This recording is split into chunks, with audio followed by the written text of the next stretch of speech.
Hello and welcome to today's content of the collaboration of Final Fantasy XIV with the 3 vision cards that are returning for a limited time and to see if they are worth pulling for.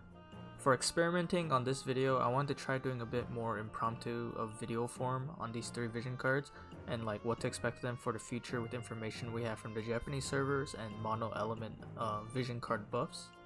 I'll be focusing only on UR units to keep this video a bit shorter and not go too far into depth on units in terms of matchup or usability, and just to say how viable or how usable it is.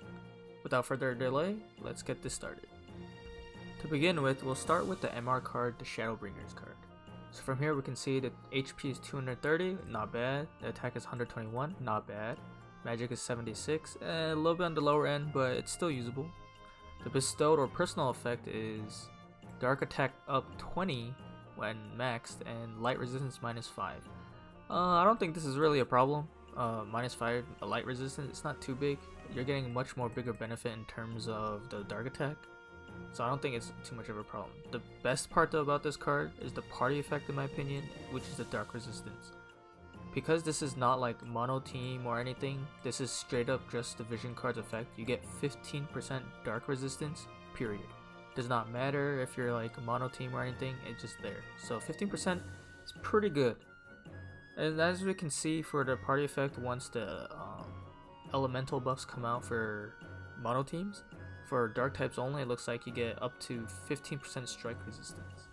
So from here, let's look at who actually has strike damage.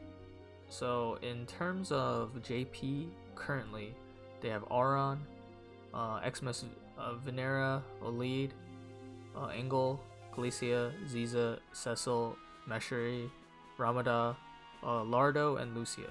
These are mostly going to be from their monk subjobs or the pugilists. Also, one unit missing here currently would be 2B from the Nier collaboration right now. She also has pugilist and has access to strike damage. Those would be like, let's just say, I would say Auron, Xmas Venera, Lardo would be like the big 3, and I would put 2B there as well. So it'd be I would say there's like 4 units that have very strong pugilist abilities. So these Auron, Xmas Venera, Lardo, and I would say 2B. This is not like trying to like say Galicia or Cecil or Lucia does not have good attacks either, or Lead and Engelbert. It just, these guys have the most relevant, up to date like kits for the pugilist strike damage. So let's see, outside of strike damage, who actually has negative resistance on the dark teams? It's actually only 2 units out of all the dark units. Venera, who has -10 strike damage, which is, she has alright slash, she has good missile and then bad magic. So the strike resistance would help her get up to 5% because we would only get 15%, so then it'd be positive 5. Don't think it's too much of a difference. I feel like she's too squishy anyways. Currently without her EX she would just die, so the strike damage isn't too much, like the resistance. Garville, however, he is weak 10% to strike. However, he does have a physical barrier, so going from -10 to 5 with that vision card, I wouldn't say is really too much. I would really argue that the vision card Shadowbringers, the MR, is better for its initial effect of the party bonus of 15% dark resistance without an element condition. You could use it basically on any team that you would just want dark resistance towards. So that's what I would say. The MR vision card Shadowbringer, it's not bad, but it's not like, oh, I have to get this. But I will say elemental resistance vision cards in general, especially with how strong dark elements are, I would say is still something to look at, or at least decent investment. I also almost completely forgot, but Dwayne exists in global, so this card is actually something to consider for him specifically because he is weak to strike by -15. If he got it up to 0, his defense from the rest of his kit, from like knighthood, from his defense could like help a lot considerably, so he has neutral strike. So I would say the value of the MR card actually does go up a little bit because of it, just a little. Moving on from the MR card, we will go on to the UR vision card, Bringer of Shadow, which is a new one now for global, but it's something that's already out in JP. So from here we could see there's 488 HP and 140 magic. The HP is definitely top tier. This is almost Golem's tier of HP for personal HP stat. It is very high. Magic 140 is not bad. It's actually pretty good. It's not like the top tier like Solidus or like Trousseau and such, but it's pretty good. The self unit effect, however, is what kind of caught my eye, is that it increases your magic stat by a total of 30%. Unfortunately, when we look at what units that can actually use it, we do not have Summer Katone right now in global, so she's not there. Basically, it would only be really Rain. Out of all the fire units possible, it would only be Rain in terms of UR. We could say Y'shtola could be there too, but since we're just looking at UR for now, Rain would be the only one capable of using this, which would help, I guess, in like a bruiser build or like a mixed DPS comp and Rain just happens to be your magic DPS. It could work there. Other than that, I feel like the bestow effect is very niche. I kind of wish they didn't have a fire element for it and just increases magic so it's more usable. But anyways, let's look at the party effect. So outside of that, no elements, it would be 50% attack. This is the same as Ifrit, the Ifrit vision card. So 50 attack is pretty good. It's very high. However, like I said, if you're using Rain already and it's magic here, you would have to be running a mixed composition in general. Anyways, lastly, we could talk about, here we go, the mono fire element buff, which is pierce resistance 20%. The thing is, these are all possible units currently that have pierce damage in some way or form. Eileen, Victora, Olid, Kane, Glacia, Thancred even though many people are saying he's not going to be good enough, blah blah blah, which is arguably true, so, but he's still there, he still has the option for it. Ziza as well, Stern, Meshery, Xmas, Lastwell, Rob, and Warrior Light also has Dragoon as well. There's one unit missing here as well, just like the other one is from Nier, which is 9S. His main job is a spear piercing type of damage, so you could include him also for piercing. I would say in terms of quote-unquote viability, or like if they hit hard enough or if they're meta enough, I would argue Eileen, Olid, Kane, 9S, and I'll say Xmas Venera. Not Venera, sorry, Xmas Meshery. The reason why I say it for these select, I mean, you could argue Ziza and Stern as well because of their EX as well. So I'll say that. So it'd be Eileen, Olid, Kane, Stern, Ziza, Xmas Meshery, and 9S. I'll say are the most viable ones because they have their EX and or they have they're relevant enough in their kit already that they can do enough damage. There's reasons why I didn't say Victora, Thancred, Lastwell, Rob, Warrior Light, and Glacia's like on the fence. The problem is that her defense penetration is tied to her buffs, and she almost has to have Ziza's TMR if she wants to function with like constant firepower.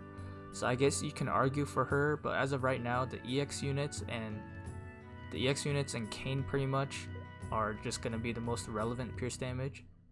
So this is what we have for pierce damage on what they can do. Unfortunately, well actually I don't even know if it's unfortunate, I'd say it's more luckily. Luckily, all of the fire UR units do not have negative pierce resistance. None of them. All of them do not have negative pierce resistance, and I think Delita or Lardo actually had the most pierce resistance for fire units. So Delita is 15. Lardo is at 15 as well. So yeah, basically fire units weirdly already have good pierce resistance or are not negative to it. So that extra 20%, if you did run a fire team into a pierce team, could actually work in your favor pretty well, because since they're already like neutral or positive on the pierce resistance, it just stacks up even harder against them. And I believe only Kane has piercing resistance. like lower, like he can lower pierce resistance with his Imperil. I am not sure. I think Oddly does too. Yes, there is. Well, this is a little bit different because it's only for himself. So he can increase his own piercing resistance penetration by 50%. It doesn't lower it like Kane's. So double dipping into those would not be good on increasing returns. It would be diminishing returns on the pierce resistance. Either way, pierce resistance in general, right now doesn't feel as bad because we only quote unquote have Kane and Glacia, but as shown before, there are going to be a lot more units that are going to have it. So this card, I mean, I personally wouldn't pull it. The HP is very nice, but as I said before, you'll be forced into a mixed team comp due to the attack bonus on the party. And if you don't use a fire unit, you not only lose the pierce resistance if you're not fire, you also don't get the personal magic bonus. And there's no attack stat at all, it's only magic. So as I said before, it's pretty much only going to be Rain or Y'shtola if you happen to use her, but I wouldn't say this card's worth pulling for. It might be nice to have if you did have a fire team that's going to go against the piercers, but in general, I just don't see the value there. And on to the last vision card, Scions of Shadow. So for here, we see the HP 153. It is actually pretty low for a vision card. It's not like the lowest, but it's definitely not anywhere average or high. It's alright, acceptable I guess. 141 attack, pretty good. 127 magic, not bad. It's not at the tier of 144 as we saw earlier with the Bringers of Shadow for the magic, which was at around the 140 area. The magic stat for this vision card is a little bit lower, but it's alright. So the personal bestow effect is dark resistance increased by 10%. This is just like Trousseau's bestow ability, that 10% dark resistance. It's pretty good if you're going against like Dwayne, Kane, Rune Stern, even Stern once he gets his EX. But as of right now, it's not bad. It's not bad. The party effects is up to 35 light attack, which I would argue is very good. Like elemental attacks in general, I believe as like a buff is good because it is not tied down to like a type attack. It just depends on the units, mostly their elemental like typing. Obviously there's like a few like exceptions like Sakura where she can also do lightning element and not light, but the light attack itself helps immensely in that it's very flexible on who can use it, whoever has it. Ironically, light attack also includes Holy, so even the calculator girls, the math girls, Halloween Leela and Ildria can also use it, but you get the point. Elemental attacks, I believe, are very good, especially in this case for light attack being 35 here is nice. Most importantly, I'll say, is the light mono buff, which is increasing your dark resistance by 20. So dark and light, they counter each other in that they both take more damage from each other. This right here is insanely good if you're running a light mono team that is hitting a dark mono team. The thing is, light mono teams, most of their damage is going to be tied down to like magic as their hard hitters, which is Sakura and Yuna, or it's going to be slashing, which is going to be El Sorel and Rob currently. I say this because Stancred, Ramza, and Cecil and Warrior Light and Engelbert do not do enough damage, and she doesn't exist right now. Let's just not talk about her. Most of the damage will be slashing or magic. The only difference would be El Sorel and Rob.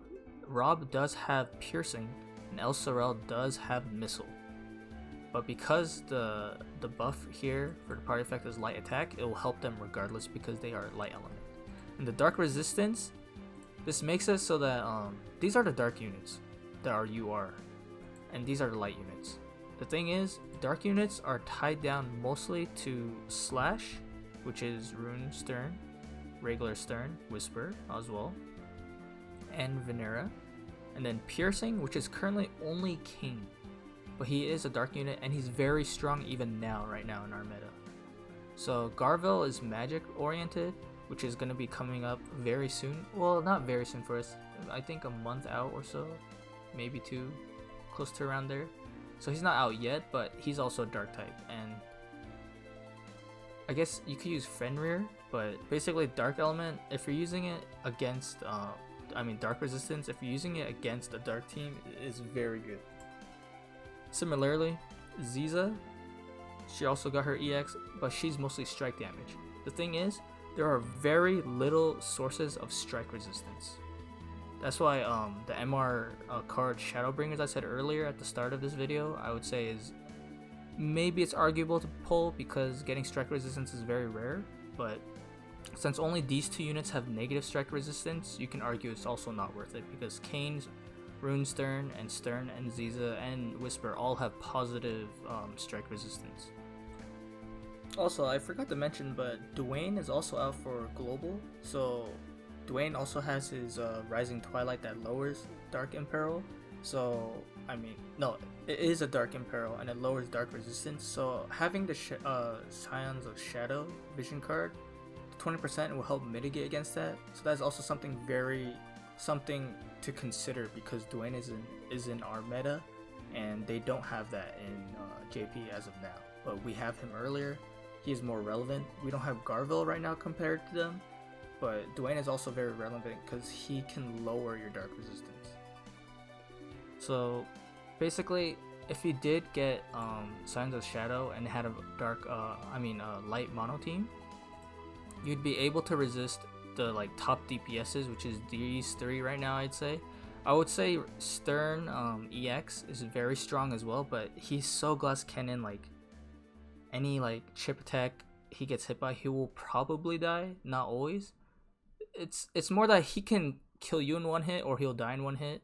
So the 20% dark resistance here and the 10% here, which is 30 total if you're a light user that has on themselves, it will help immensely against the top DPS dealers here.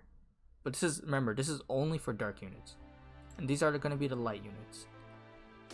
So light units and dark units all have negative 10 resistance to each other, except for Thancred. Thancred's a little bit unique. I don't think he'll be used often, but just for knowledge sake, he actually is neutral to dark, so he starts at 0% instead of negative 10. Meaning, if you had this vision card, the increasing it by 20%, everyone technically has 10% dark resistance instead of negative 10, and Thancred would have 20 instead. Obviously, you add 10 more if you're going to be the bestowed, but just if you're in the party that has it, it would be very, very helpful. So from here, you can argue, is this vision card worth pulling for? And I will say, personally, I will actually pull this card if I can and max it if possible, because if you did run a light composition, a mono light, or at least units that can use it pretty well, the dark resistance will really help against that, because a light mono team is going to be very strong once we get the Final Fantasy X collaboration, because everyone's going to have Yuna. She is literally like a super power creep unit, only because her kit is she can do basically anything and everything you want except for tanking. Though you could do like a niche build and have her tank, but you get the general point. She can do basically almost everything that a unit can. She can buff, she can heal, she can deal DPS, she has 100% hit skill, she can support. She has the kit, so everyone might have her. The thing is, she is extremely weak to taking damage, especially from dark units, because first off, light and dark, they always do more damage to each other, and she has negative resistances across the board. The thing is, you can increase one or two of these, but you can never increase all of these without sacrificing a lot of resources. So having this card at all, if you had it on her and not like Bahamut or Solidus, you could at least give her 30% more dark resistance to be at 20% instead. Does this help her against other units like Auron, 2B, 9S? No. However, will they hit her hard enough compared to a dark unit when she has starting negative 10 dark resistance and it's a counter element? No. So that's why I think personally that this vision card's definitely worth pulling for. If I had to rate the 3 vision cards, I would say Scions of Shadow would be the number 1 to pull. I would argue the MR card, Shadowbringers, is here, let me go bring it up real quick. Boom. And I'll bring up the last one as well, just to show. Bringers of Shadow. So I'll say arguably Scions of Shadow would be #1 priority. I would say it's actually definitely worth the pull, especially if you're going to be looking into mono light. If you are not looking into mono light, card is completely skippable because like I said, it is only for mono light compositions. I'll say the most flex or #2 card I would recommend is the Shadowbringers MR card. The reason being 15% dark resistance as we said before, but there's no mono element needed for it. You could just use it on any team and get 15% dark resistance, and I think that's pretty good value, especially on an MR card. I would say this is also worth a pull if you wanted to go for it. Bringers of Shadow, as I said before, I do not believe this is like worth a pull. You could do a niche build with it, but as I said before, all the fire units that we saw that are UR do not have negative pierce resistance, and I would say this would be the least priority in terms of pulling. So anyways, I hope you guys like this little impromptu video. Let me know if it's like an okay change or if you don't like it. But yeah, leave a comment, like, and subscribe, and thanks for watching.